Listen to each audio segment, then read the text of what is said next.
37 years ago, I was a young reporter covering Tiananmen Square protests. By that time, I'd already been in China for 4 years and had witnessed the growing demand for democracy.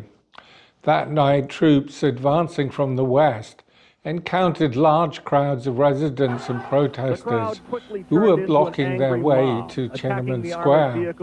The soldiers opened fire with tracer rounds and live ammunition. Bullets ripped into people, wounding or killing scores. The dead and wounded were left along the roadside among abandoned bicycles as the troops pushed eastward towards the square. I could see intense fighting with crowds attacking military vehicles and troops responding with indiscriminate fire. Along with other foreigners who were there with me, we decided to seek shelter in a hotel lobby on West Chang'an Avenue, the Minzu Hotel. There, an incensed crowd had beaten to death several soldiers, and their bodies lay crumpled on the steps leading to the lobby.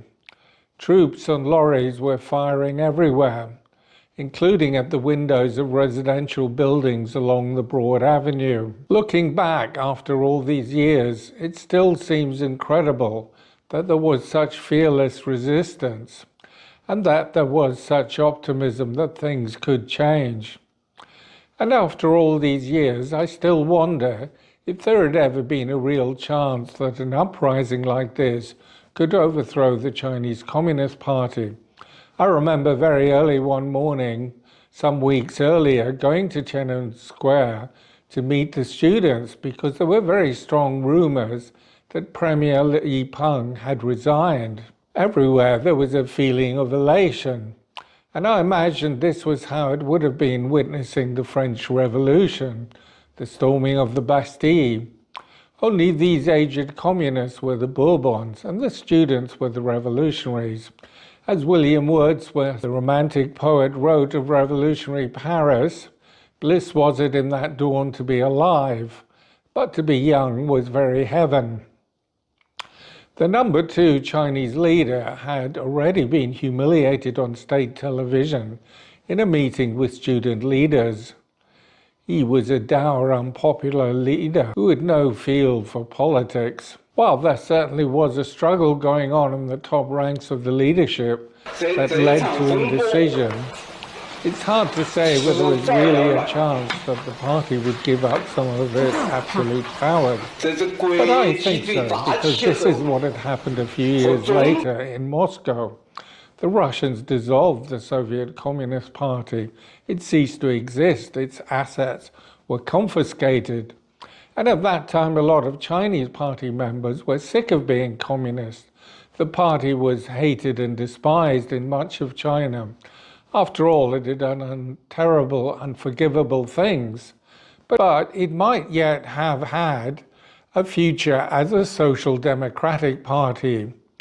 For one thing, people didn't want to see another internal civil war after the Cultural Revolution, so they would have kept their heads down as long as the party was doing the right kind of things.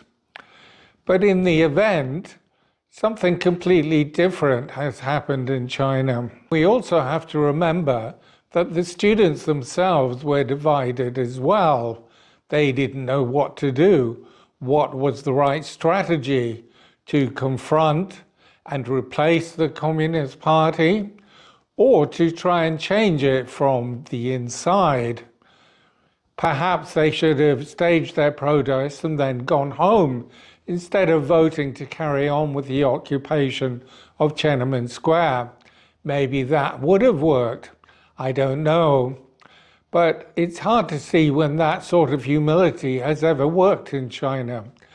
It was in keeping with the traditional narrative of scholar officials humbly showing the error of the emperor's policies, but more likely, given the nature of the CCP, they would all have been arrested and severely punished when things had quietened down.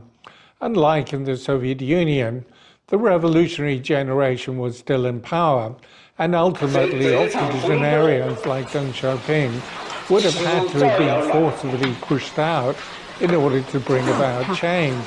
And this would have had to have been followed by a kind of de-Stalinization program in order to cast the Communist Party in a new form. So I think this was unlikely. And there was really no chance that anyone in the top ranks of the Communist Party would have been able to organize some kind of internal coup or palace putsch. Perhaps Zhao Ziyang was the man to do this, but I think this is unlikely. He just wasn't the kind of person, and if he was, he certainly hesitated too long. But somehow at the time, I just thought things would work out in China.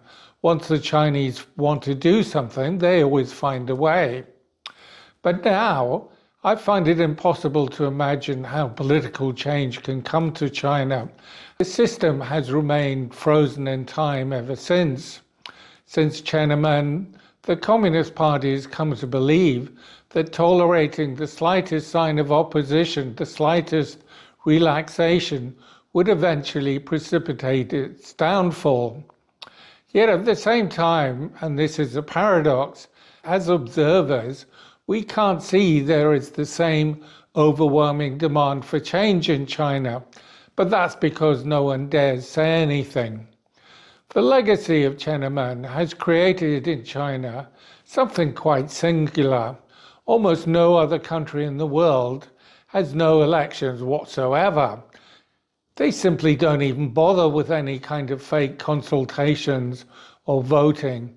In fact, the Chinese Communist Party no longer even pretends to follow its own rules, nor does it pretend to follow any kind of Marxist economic laws or principles.